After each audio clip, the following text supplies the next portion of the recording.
Yo, what's good everyone? It is GlitchXCity here to be giving you guys our NPA Season 9 Week 4 matchup against Trogaholic, the person who replaced someone. God dang it, I forgot already. I forgot who we replaced. Wow, I feel bad now. But other than that, we're up against Trogaholic, another good friend of Fizz. Like last week when we got the replacement for... Not replacement. Like last week when I mentioned that my friend dropped out and Fizz hit me up with a new guy named Scott. Yeah, shout outs to him. Shout outs to him again because this is another buddy of his. This boy's coming in clutch. Like, thanks, man. But other than that, we got our Week 4 matchup. If you did not see our last week battle, I kind of recommend or not recommend watching it. I might have or might have not sped up. I don't know. But regardless, we did pick up a nice 2-0. Was it a 2-0? I'm going to check right now. We picked up a close 2-0 victory against Frost.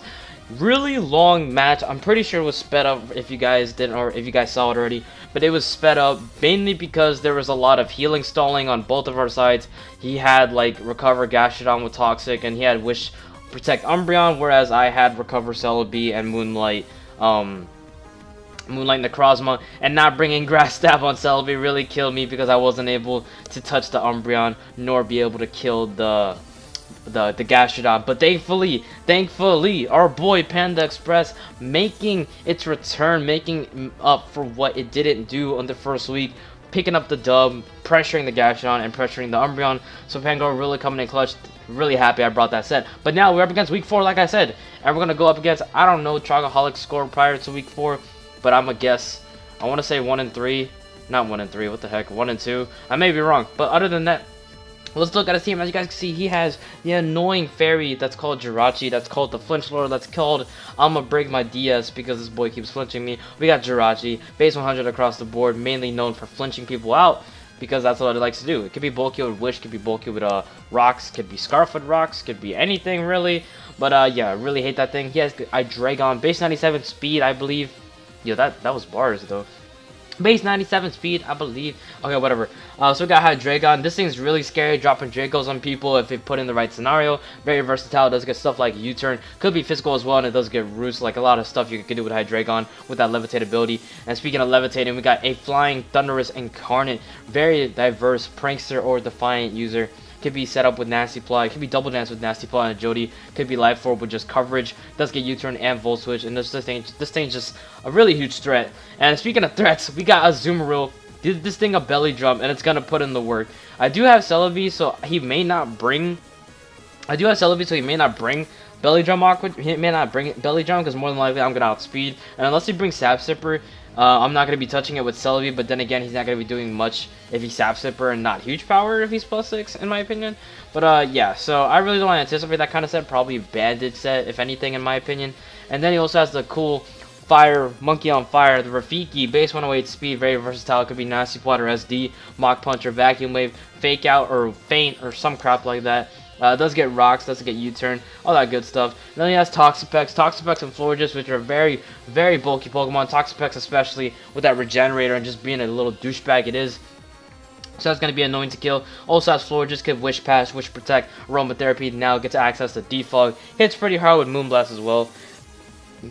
But that's basically what it's meant to do. He has Weavile. Weavile is a really huge threat to my team. If you look at it, the only thing that can really take a hit is Type Null, Entei. Defensive-wise, the only thing that can take a hit is probably Weavile, in my opinion, because I really don't have a safe switch in. And once Type Null gets its EV Light off from the knockoff, it's not going to be pretty. Entei's not really defensive unless I make it defensive, and Mawile would really be forced to be defensive. And then he has Delma. It's really, I think this thing's like 13 feet or 20 feet high. It's crazy. It's a freaking, like, I don't know why this is a Pokemon. Grass Ghost type. Also has Steel Stab thanks to Steel Worker, its ability, so that Anchor Shot's going to do way more damage than it should. And it hits really hard. It's mainly just an Assault Vest user. Could run like bulky Synthesis if you wanted to, but it's also a good Rapid Spin user as well. A Powdon. Team-wise, it doesn't really benefit his team unless like he's identifying who's faster between, like, say he has a Mega Beedrill and then I have like a Scarf Celebi and I get hit by Sand first, that just confirms to him that I'm faster. So that's like the only way in which I could see it benefiting him. But other than that, it's really bulky. It could be a Spadef, Fizdef or Spadef Wall. And it does get Stealth Ross, does get Reliable Recovery and Slack Off, can phase with Whirlwind, does get Earthquake, Fire Fang, Stone Edge, and all that good stuff. And last but not least, he has Mega Beedrill, really fast, base base 145. Is it 145? I'm pretty sure it's 145. Base 145 speed, adaptability, U-turn, X-scissor, drill run, poison jab, B-drill. Could run defunk, could run toxic spikes if he wanted to, but realistically this thing doesn't need much to just wreck shop. But other than that, that is his team. You guys already know our team. And you guys see the first set we're bringing. We got Sacred the Entei with the leftovers. Because we are bringing a Calm Mind setup. Substitute Entei with Fire Blast Calm Mind. Substitute Extra Sensory. 8 HP, 252 special attack, 240 speed timid. Enough for Hydreigon. And then the last 4 in defenses. So the plan with this is that, I don't know. If he brings Jirachi, if he brings Jirachi, I kind of expect him to just bring more of a bulky one. In my opinion, I don't think he's gonna bring max speed, so but that's just me. But if I can set up with something, I can literally like bring this in on something like Florges. Florges would be the perfect Pokemon for Entei to set up on, because I can substitute. If he goes for Toxic, I'll force the switch, and if I force the switch, I get a substitute up. I can click Calm Mind, and if I get to 2 Calm Minds, not only can I eat a Draco from Hydreigon, but I can 2-hit KO with Fire Blast. Plus, its special attack will be lowered, and I'm pretty sure Earth Power does a little less, or just about.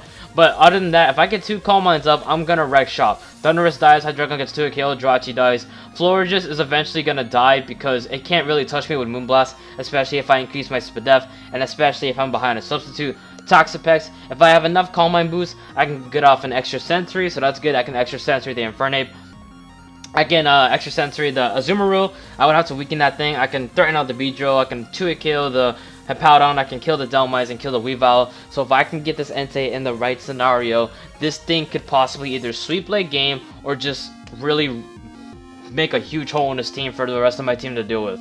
But yeah, this thing is a very, very interesting Pokemon. Normally he would expect like a Bandit set, so he'll probably go into Hippowdon or Toxapex. JK, I'm special, and I got a super effective move to hit you with. But next up, we got Celebi the Celebi. Celebi didn't really do the job that it needed to last week because of my misprep, but we're going to try and make up for it with a Scarf Celebi with Leaf Storm Psychic, U-turn, and Healing Wish. Basically Lunar Dance, except it doesn't heal your status, but it does get you back up to max HP.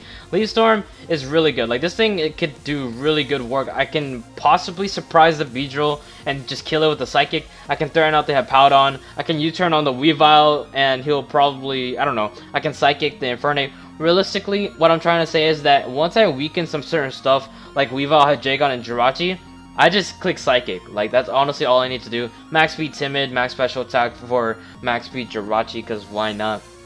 And next up, we got McQueen with the Life Orb, Shiny Scolipede as always, with the Speed Boost, Poison Jab, Mecha Horn, Earthquake SD.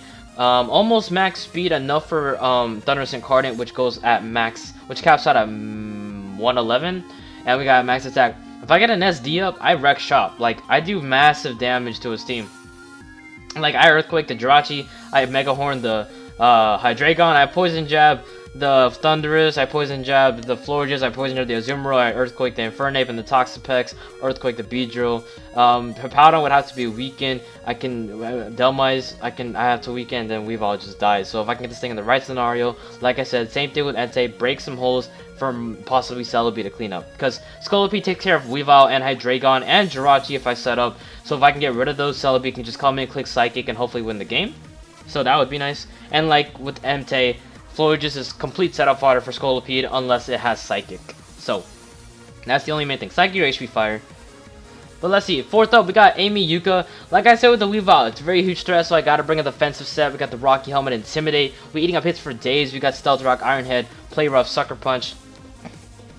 248 HP, 48 defense, Impish, 204 speed to speed creep Florges. So we're not running that much defense, but with the Rocky Helmet plus Intimidate, plus max HP, we could still take less than 50% from Mega Beedrill, assuming it's not adamant. So the only way it can do a lot is with Drill Run. And realistically, Steel and Fairy, they both resist bugs, so I'm taking a 4 times resisted U-turn. I am immune to poison, and like I said, unless he has Drill Run, he's not touching me.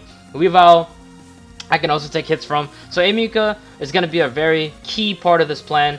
And I can get some Sucker Punch damage here and there if I need to. And it's just a really good rock user to force out the Beedrill, force out the Weavile. And yeah, I really like the set. We've got Type Dull to Type Null.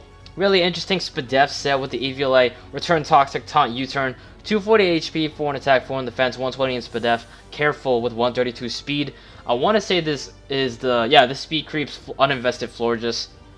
Return from Mace Stab, Toxic and things around, Taunt stuff like the Taunt's mainly there for the Toxic specs, and Taunt is also there for the Florges, as I would probably outspeed them, and Taunt's also go for the Apoudon. So just shutting those things down, either getting the initiative as they switch out or just going to the appropriate Pokemon is great. So that's going to be really good. Like I said, really like type No because it's a very slow defensive pivot, and I just hits decently hard, base 95 attack. So yeah, that's how it's going to go down. We kind of get walled by Jirachi, but I can also use this thing to pivot on Jirachi, U-turn, and then go to the appropriate Pokemon. And last but not least, the star that was here last week got Panda Express to Pangoro. And honestly, I kind of BS'd this last set because I was running out of time.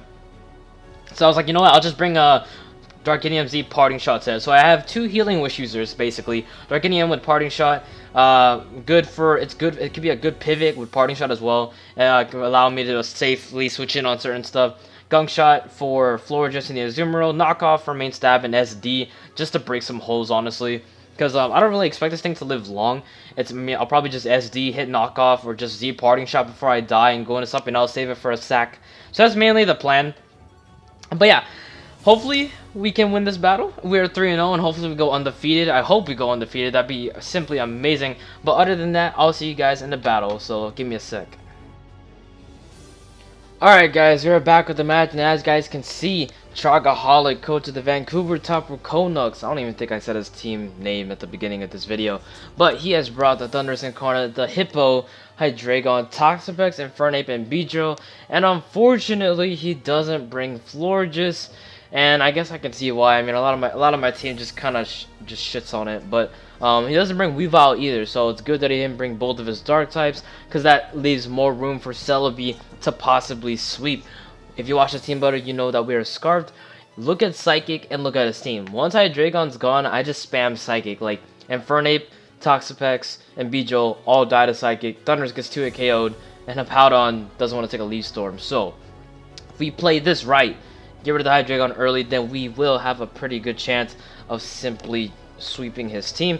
But let's go ahead and start this out. I'm gonna go ahead and lead with said Celebi, because Celebi does pretty well. I kind of expect him to lead with Hippo to get up his rocks. So here he goes for the taunt, and he went first because he's obviously prankster. But this is good that he went for taunt, and by me leading with Celebi, he probably went for taunt expecting me to be like a Stealth Rock lead. But he is wrong, since I am gonna go ahead, click Psychic, and we're going to do a clean 59% to this Thundurus, and I'm going to not double, but I'm going to switch into my type No, predicting the Hydreigon to switch in, because I predicted, yeah, either A, he stays in and thinks I'm not scarfed, and he just tries to, like, U-turn out, which would get a lot of damage on me, but since he's taunt, I know he's not scarfed, most likely, so I pretty much, and if he does stay in and I go into type No, whatever he goes for, I just eat up a hit. So best case scenario is that I go into type No and he goes into Hydreigon, which he does so right here, and I can get a clean 30% off by going for U-turn or just get the initiative. He's going to make the aggressive and go for a Draco, and type Do just eats that up, and we get a clean 33% off, get the Entei back in. So realistically, if you look at my team, I don't really have a good switch into Hydreigon. I mean, Pangoro at this point is pretty much like the most expendable Pokemon. Z Parting Shot is still going to be pretty useful against his team. Mawile would be like my only safe switch, but I know Hydreigon probably has Fire Blast. So by him being at -2, and this is a good way for me to simply go into Entei. And here, I'm going to predict him to switch out. At this point, I'm assuming him to be Scarf. I don't know if he's like Expert Belt, or like I definitely know he's not Life Orb, but like seeing though that the Draco only did 33%, it's not specs, so either he's like Draco Plate or some crap like that, but I'm assuming Scarf. So here, assuming Scarf, I'm gonna go ahead and go to my Entei, scare him out, predict the Powdon or the Toxapex to come in, and go to my Celebi. He's not gonna stay in. I'm gonna go for U-turn as he does bring in the Beedrill, so we get that correct play. Now I can go to my Mawile, get the Intimidated off, and here I can finally go for my rocks as he stays in, goes for U-turn, and we eat that up. That's 10%. And we get some Rocky Helmet damage while bringing the Beedrill to about 60% already, and then like about 35 upon switching. So here he brings in the Toxapex. I'm going to go into my Pangoro. It's the most expendable, and I'm going to use it to pivot into my Scolipede to get rid of these toxic spikes that he just laid up. I'm going to go for an SD just to like hope I can break through some holes and just like hopefully make way. So I'm gonna go for another SD. I got too greedy, and he does go for Haze. I was kind of predicting him to like switch into Hippowdon, but here later I will see that it was a complete misplay. I just wasted my Scolipede. Now I'm burned, and I'm basically neutral attack. I'm gonna just say screw it. I'm gonna go for Earthquake, but he's apparently Shuckaberry. So if I had just gone for Earthquake the first time, I would have gotten much more damage off, and I wouldn't have wasted my Scolipede. So here I'm going to go to my Celebi. The only reason I'm saving Scolipede is because this thing has Toxic Spikes and I don't want my team to get poisoned upon switch. So I'm going to go to my Celebi. I go for U-turn predicting him to switch. He unfortunately stays in. I'm going to go to my Pangoro. And like before, I'm just going to Parting Shot. Actually, no, I'm a Z Parting Shot. I'm a Z Parting Shot as he brings in the Hippowdon. And this is great because now I can get my Scolipede back up to full even though it's burned. And like I said, it's mainly here just to get rid of these Toxic Spikes and maybe pivot around like another switch in for Beedrill if need be. So here I'm going to go into my Celebi as he does go for Earthquake. Surprisingly, he doesn't go for Stealth Rocks. I was kind of questioning why I didn't go for Stealth Rocks. But here, I'm going to go for the aggressive play and go for Leaf Storm. As he does stay in this time, so he probably predicted me to go for U-turn. But Leaf Storm was a really good play because Thundurus was already at 42% or around there. So that plus Rocks would have definitely killed it. Toxapex doesn't really want to come in. Infernape, I mean, still takes a lot from a Leaf Storm plus Rocks. Hippowdon dies. Hydreigon was already at like 60%, so plus Rocks plus a Leaf Storm, it's really going to dwindle its usefulness. And Beedrill, even though it's 4 times resisted, forces it to take 25%, and it's still decent damage with the Leaf Storm. So it was pretty safe for me to just go with the Leaf Storm. I take out the Hippowdon, which is really great because now I don't have to deal with that thing. He brings in the Beedrill. I'm just going to switch out into my Scolipede. And here, he goes for knockoff instead of U-turn, and he got a crit, so that Z Parting Shot was wasted. I'm going to go into my Wow and intimidate him. He's going to make a really good play and go for Drill Run. And here on this turn, I really don't understand what I was thinking at this time. I really don't know what happened here, but he does make a good play with the Drill Run. But I should have just stayed in here and clicked Sucker Punch, because there was no reason for him to switch out unless he wanted to save it for a sack. So here, I'm going to go into my Scolipede. He does stay in, and I should have just clicked Sucker Punch, because here I sack off Scolipede, and then I go back into Mawile just to intimidate again, but I'm just going to kill with a Sucker Punch, so I don't know why I sacked Scolipede there. But look at that. Mawile putting in the work, eating up hits from Beedrills, taking out Megas like Beedrills. Oh my god. And killing Celesteela and Mega Altaria last week. Really, really glad of how good I'm making use of this Mawile. But now he brings in the Hydreigon. Mawile pretty much done its job. It took care of the physical threats that need to be. It's obviously not going to take care of the Infernape, and it could be special. So I'm just going to go ahead and click Sucker Punch, get some nice chip damage off. And I'm going to go for the Sucker Punch, and I'll get like 8% off. He goes for Fire Blast and misses, so if I went for Play Rough, that would have been huge. But realistically, I can't predict the miss. So here he does go for Fire Blast. It does land it this time, but I got a clean 16% off. And now I'm going to bring in my Entei.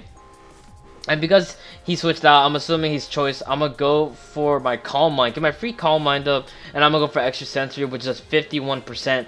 Leads me to believe he is physically defensive. He does haze me, but that does waste a turn for him to recover. I predict to recover and go for Substitute, but he surprisingly goes into Infernape because I could have just clicked Extra Sensory. And here I apparently outspeed this Infernape as it goes for Earthquake, as it is Life Orb. And here on this turn, as I get my leftovers back, I'm thinking, okay, I could either Extra Sensory and kill this thing, or I could predict the Hydreigon to come in and just click Substitute. I don't know why, but I was just trying to make some sort of play here. I go for Substitute, he just stays in. It's the same thing with the Beedrill where it just dies upon switching anyway, so it was kind of useless to just save unless you wanted to save it for sack. But here, I already know I outspeed, I'm just going to go for Extra Sensory. And this is fine. I mean, I'm still at 75%. He brings in Toxapex. And at this point, I'm just going to click Extra Sensory, hoping to get a flinch maybe. And he just goes for Scald, and we eat those up. He doesn't have leftovers. He has the Shuckaberry. And at this point, Fire Blast should be able to knock it out in case he goes on a Hydreigon. But I unfortunately missed, and now he gets his spikes up, which is totally fine if I land another one, and I don't. So Entei misses 2 Fire Blasts in a row. And here, I really don't want to test my luck. I'm just going to go for Extra Sensory. Luckily, he doesn't go into Hydreigon. And here he's now going to switch into his Thundurus. If I had E-Speed, this would have been great, but I don't. I think E-Speed would have just cleaned up right here if I was offensive, physically offensive. But here, Entei is most likely going to outsped, and I don't really need for anything much. I can just go into my Celebi, click Leaf Storm, and then Sax up and go back onto Celebi. You know, it's going to be fine. So here I'm going to go for Extra Sensory, and I apparently outspeed, and he told me that he realized in the game that he didn't have he didn't have any EVs on the Thundurus. So really unfortunate if he did. Then my Entei would have died right there. I probably would have gone into like my Pangoro or whatever, click knockoff, and then Celebi outspeeds Hydreigon. It kills it with U-turn on after rocks anyway, and I outspeed because I'm Scarf and I naturally outspeed Hydreigon. So here, I'm going to preserve differential. I'm going to switch it on my Pangoro because it is full HP. I should be able to take a Draco. He does go for the Earth Power, and I'm assuming he's Scarf, so I'm going to go to my Celebi. Kind of risky if he's not Scarf, but he does go for Earth Power again, so it does lead me to believe he is Scarfed. And here at this point, I do outspeed. He can't kill me, and I can just go for U-turn, kill the Hydreigon, and that is GG to Trogaholic. Really good, great man. Really unfortunate for the... The one thing I would say would be the no EVs on the Thundurus, because if that was the case, if he did have his EVs, then it wouldn't be a 4-0. It'd probably be like a 2-0, I think. But regardless, really great game. Thank you guys. Thank you for the match, man. But other than that, your Big Island Weasels are 4-0. So we're having a really great start to the season. And I'm pretty sure at this point, as of week 4, we are tied with 2 other people for first place. Yes, there is 3 people, 4-0, plus 11 differential. So really crazy. I mean, really crazy. Like, it's insane, like, how there's 3 people tied for first. It's Cohen, the Amsterdam A-Palms, and Evan, coach of the Brighton Bronzors. 2 coaches we have yet to face. But other than that, if you guys enjoyed, make sure you guys leave a like button down below, subscribe for more. But other than that, this is GlitchXCity here, and I'll see you guys in the next encounter.